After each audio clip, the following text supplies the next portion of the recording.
എല്ലാ ദിവസവും തുടർച്ചയായി നാം ബൈബിൾ വായിച്ചുകൊണ്ടിരിക്കുകയാണല്ലോ. ഇന്നത്തേതും നമുക്ക് ശ്രവിക്കാം. വ്യാജമായി ആണയിടരുത്, കർത്താവിനോട് ചെയ്ത ശപഥം നിറവേറ്റണം എന്ന് പൂർവികരോട് കൽപ്പിച്ചിട്ടുള്ളതായി നിങ്ങൾ കേട്ടിട്ടുണ്ടല്ലോ. എന്നാൽ ഞാൻ നിങ്ങളോട് പറയുന്നു, ആണയിടുകയേ അരുത്.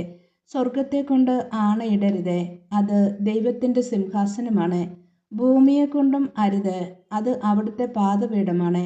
ജെറുസലേമിനെ കൊണ്ടും അരുത്, അത് മഹാരാജാവിൻ്റെ നഗരമാണ്. നിന്റെ ശിരസിനെ കൊണ്ടും ആണയിടരുത്, അതിലെ ഒരു മുടിയിഴ വെളുപ്പിക്കാനോ കറുപ്പിക്കാനോ നിനക്ക് സാധിക്കുകയില്ല. നിങ്ങളുടെ വാക്ക് അതെ അതെ എന്നോ അല്ല അല്ല എന്നോ ആയിരിക്കട്ടെ.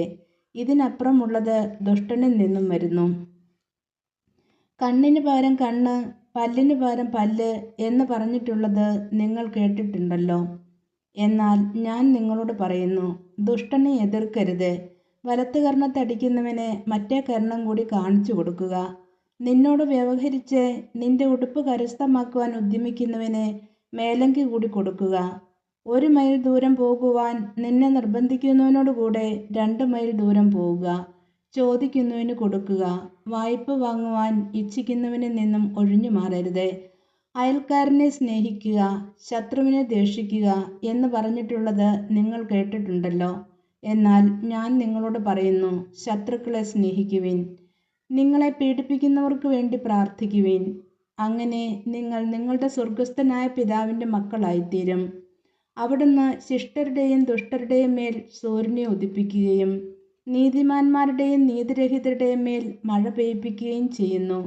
നിങ്ങളെ സ്നേഹിക്കുന്നവരെ നിങ്ങൾ സ്നേഹിച്ചാൽ നിങ്ങൾക്ക് എന്ത് പ്രതിഫലമാണ് ലഭിക്കുക? ചുങ്കക്കാർ പോലും അതുതന്നെയല്ലേ ചെയ്യുന്നത്? സഹോദരനെ മാത്രമേ നിങ്ങൾ അഭിവാദനം ചെയ്യുന്നുള്ളൂ എങ്കിൽ വിശേഷവിധിയായി എന്താണ് നിങ്ങൾ ചെയ്യുന്നത്? വിജാതീയരും അതുതന്നെയല്ലേ ചെയ്യുന്നത്? അതുകൊണ്ട് നിങ്ങളുടെ സ്വർഗസ്ഥനായ പിതാവ് പരിപൂർണനായിരിക്കുന്നത് പോലെ നിങ്ങളും പരിപൂർണരായിരിക്കുവിൻ.